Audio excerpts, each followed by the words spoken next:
No. Yes. No. Yes. No. Yes! What are we talking about?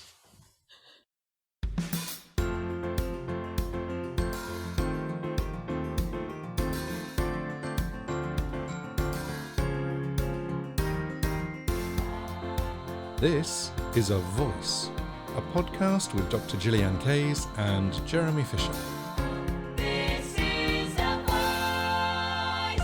Hello and welcome to This is A Voice Season 6, Episode 11. The podcast where we get vocal about voice. I'm Jeremy Fisher. And I'm Dr. Gillyanne Case. What are we talking about? Okay, this is What's Your Pitch Pattern? And this is one of the exercises from This is a Voice book, number 26, page 84. The goal really is to discover the melody in your voice, isn't it? It is. What melodies do you use? How wide are they? What's your pitch range? Where does your voice sit? There's all sorts of things that you can discover from this. And it's super important in spoken voice and not just in singing voice to have this awareness of different notes in your voice, because it helps you with your vocal loading. Yes. And it also helps you with interest. Yes. And by vocal loading, I mean, suppose you're in a situation where you need to make quite a lot of sound, you're working with 5 and 6-year-olds, and that what you do is you start speaking at the same pitch all the time and at the same loudness. By the end of that morning, you're going to be vocally tired. Yes. Interestingly, I just gave a coaching session to somebody who was doing exactly that. And what we explored was pitch range, but we'll go into that a little later. Okay, we're going to actually take you through exercise 26 on page 84 of This is a Voice. What's your pitch pattern? And I'm going to read a few things, and then Gillian's going to do them, and we're going to sort of go backwards and forwards. Oh, am I? Okay. Yes. All right. Anything you say has a pitch pattern, rather like a group of notes in music that you speak on for each phrase. If you use the same pattern repeatedly, it will sound monotonous. In these two exercises, you are going to explore using different pitch patterns, known as intonation. These will change the stress of the syllables and can give different meanings to the same phrase. It's the meanings that are so important, isn't it? Yes. So, step 1. Use a sentence that you might say during your daily routine. I'd like a cup of tea with milk and 1 sugar. I've got to run to catch the train. I need you to feed the dog. I forgot to do it this morning. 2. Say the sentence as you normally would, then repeat it with your lips held closed. What will come out is a series of sounds that follow the pitch pattern you just used. The sound not only allows you to focus on the pitch pattern rather than the words, it also helps you to listen internally to your own sound. So take the first sentence. So can I just clarify? So I'm mentally reading and saying the words, but I'm doing an No, you're not mentally. Well, you sort of are. Tell you what to do. Read the sentence as you would normally say it. Yeah. And then repeat it just using Okay. I'd like a cup of tea with milk and 1 sugar. I've got to run to catch the train. Oh, this is a challenge. I need you to feed the dog. I forgot to do it this morning.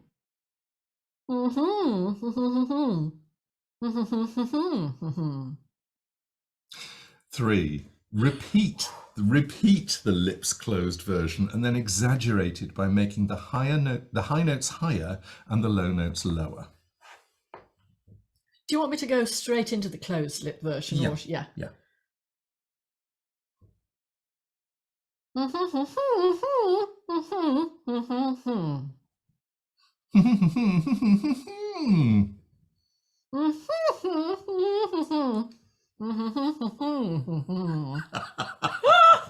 Anybody listening to this who's just joined us will just think we're completely insane. Okay, number 4. Now open your lips and speak the sentence again with the words using the more exaggerated pitch patterns. Oh my lord. So whatever pitch pattern you just did, speak it with those notes. This is a brain F as well, isn't it? I've got to try and remember what I did. Okay, yeah. Fingers crossed. Well, do you want to do with the exaggerated again and then speak it straight away? Okay, so I can map it. Yeah.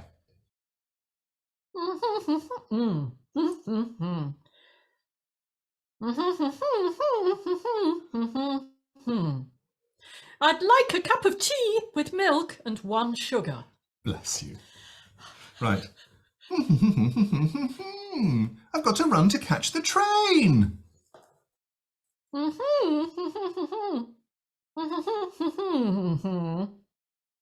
I need you to feed the dog. I forgot to do it this morning. I love that. Oh, that's such a different meaning, isn't it? It is. Yeah. But you know, also what's interesting, if you're watching this on YouTube, I'm an MD. You will watch me conduct myself on where the notes are. I am doing the whole riff finger thing. I just want to go back to the thing about meaning and how we often, I mean, I think I like a riff finger. I think it depends. Yes, I like a riff finger too.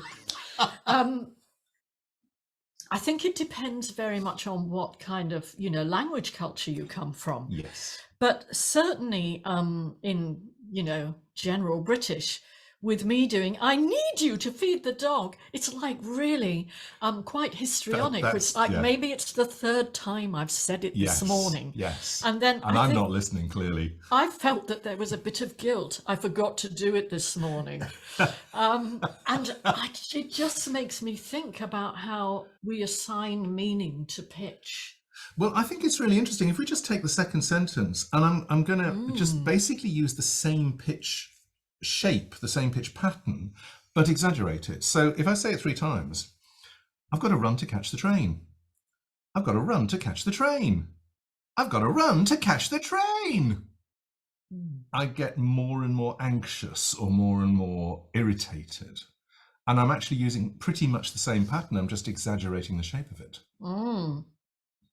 Okay, and back to the book. The intonation... Gosh, we were so geeking out there. Absolutely. The intonation will indicate your emotional state or the intention behind the words. You may find that your pitch pattern differs with context, for example, conversational speech, reading aloud, or work presentations. So we're going on to the second half of this exercise. This is one exercise still. Can I just say context is really important? Context is everything. You'll hear me say that a lot. So, for example, if you are, you coach people, don't you, to sort of do presentations for work? Yes. You need a degree of interest, but you also need that sense of solidity and reliability so that people can feel that you're on top of your information and they can trust you. Yes. If you sound too excitable, depending on your audience, then they might think, what are they trying to sell me? What are they not completely convinced about? I don't know that I would fully agree with that. I think if you're working to a basic UK audience, then yes, if your pitch range gets too extreme, then people start to feel a bit suspicious. If you're working to an audience that is absolutely used to that level of hype, you have to do that pitch range in order to even have credibility. Yeah. And again, we're in context. And I know I'm just sort of, sidetracking a little bit as well, but I want to say you've done work with financial people and with bankers, as well as people who are having to sort of present, talking about the environment and so on, as well as a preacher. Yes. Yes. And it was very interesting because I ended up using slightly different pitch patterns because of their job, because of the role that they were carrying. Even within specific meetings, I recently did a presentation I coached somebody in a presentation for a financial meeting in New York, and we actually made it a little more human, which was very interesting, considering it was deeply financial. And that meant slightly more pitch patterns. And when we started, he had quite a monotone voice. So that was really interesting doing these exercises with him. Yeah. Okay. Going back to part 2 of this exercise, this is exercise 26, page 84 of This is a Voice. Number 1. So now look at the first sentence of this exercise. Anything you say has a pitch pattern, and read it aloud. Anything you say has a pitch pattern, rather like a group of notes in music that you speak on for each phrase. Okay, now that was quite interesting because Gillyanne was lifting the pitch. She was raising her voice for certain syllables or certain words that were more important. Can you do that again? Anything you say has a pitch pattern, rather like a group of notes in music that you speak on for each phrase. Very good. If we just take the context of that first section, anything you say has a pitch pattern, can you say it again? Anything you say has a pitch pattern. Anything you say has a pitch pattern. So we're starting on this at the top of the ski slope. We're coming down. There's a little hump in the middle of it, and then you come down to the bottom. Anything you say has a pitch pattern. So that is a statement. Yes. And we know it's a statement because it goes down at the end. So repeat that with your lips held closed and use as before. Don't know about closing lips. I'm closing my eyes, Closing thinking about what everything. I just did. Repeat the lips closed version and exaggerate the pitch patterns. Okay, I think to exaggerate, you have to start higher. Very good. Did you see the eyebrows? He does the riff finger. I did the riff finger, I'm Gillyanne doing does the eyebrows. Now open your lips and speak the sentence again using the more exaggerated pitch patterns. Anything you say has a pitch pattern. Very good. Excellent. It's so interesting, this whole pitch contour thing, which is, it's not just the shape that you speak. Anything you say has a pitch pattern. It's not just the up and down shape, but it's also the extreme of up and down shape. I could still do that shape.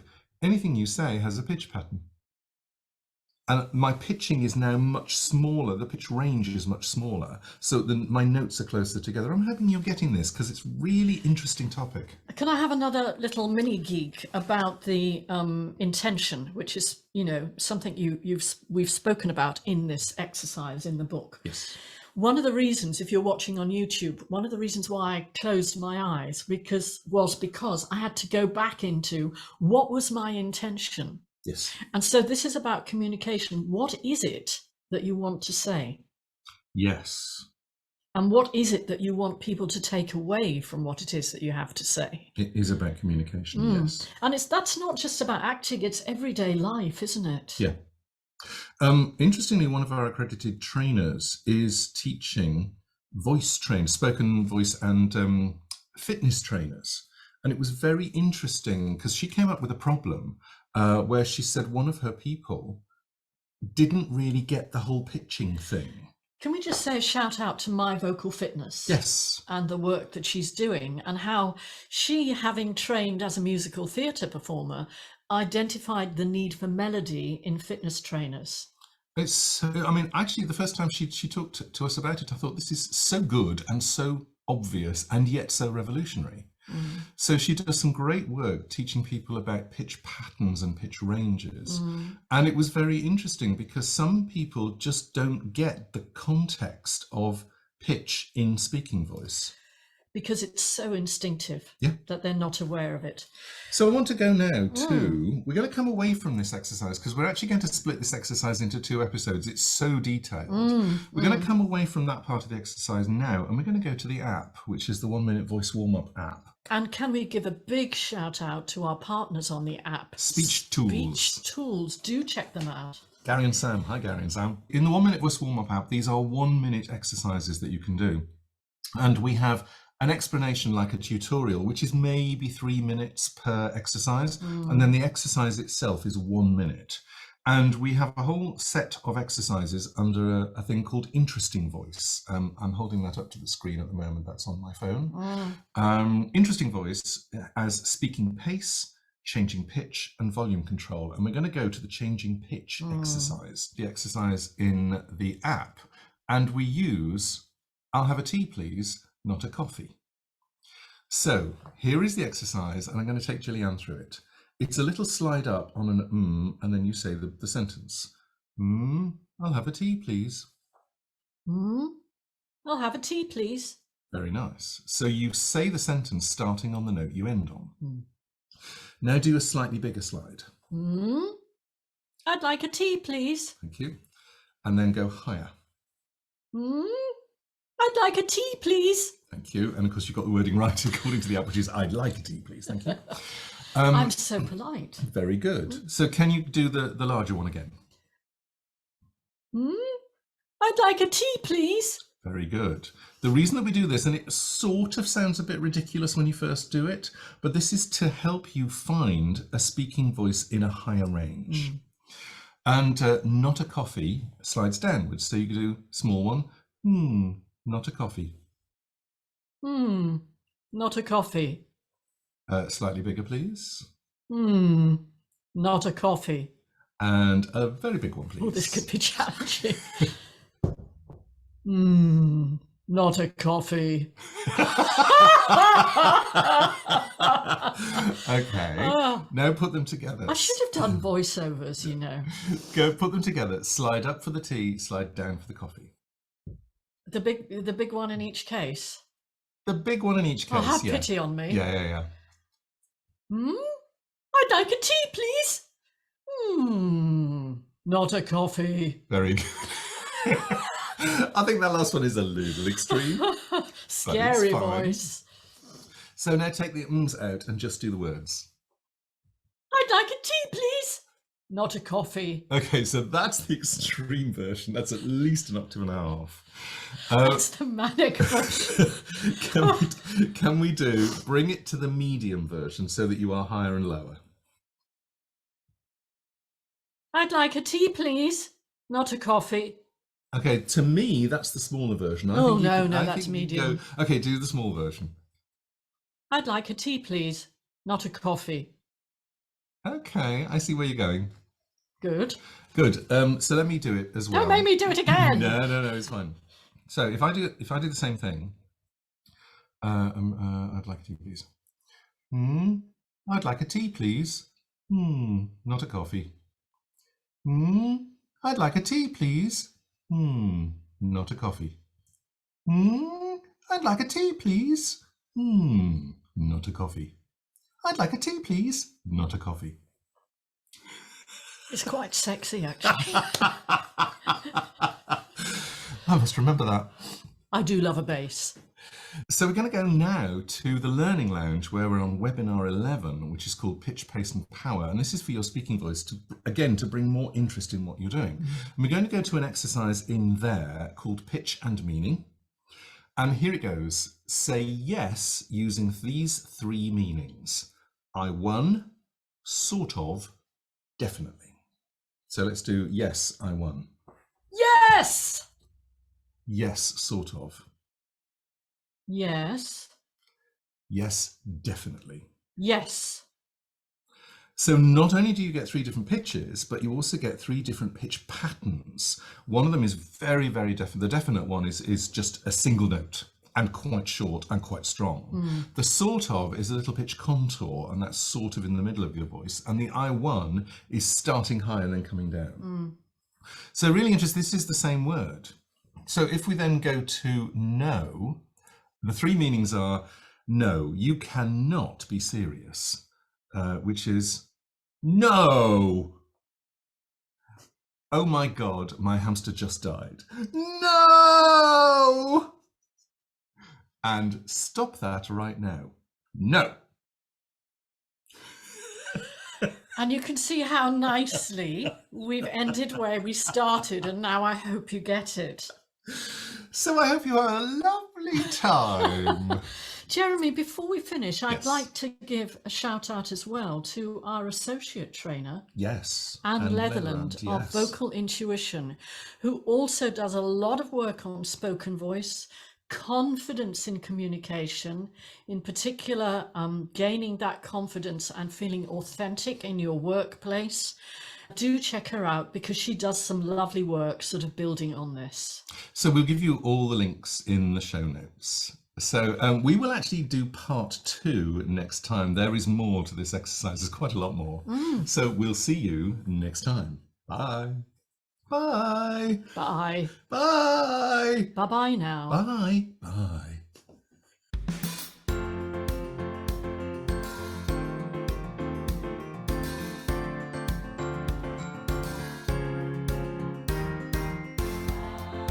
This is A Voice, a podcast with Dr. Gillyanne Kays and Jeremy Fisher.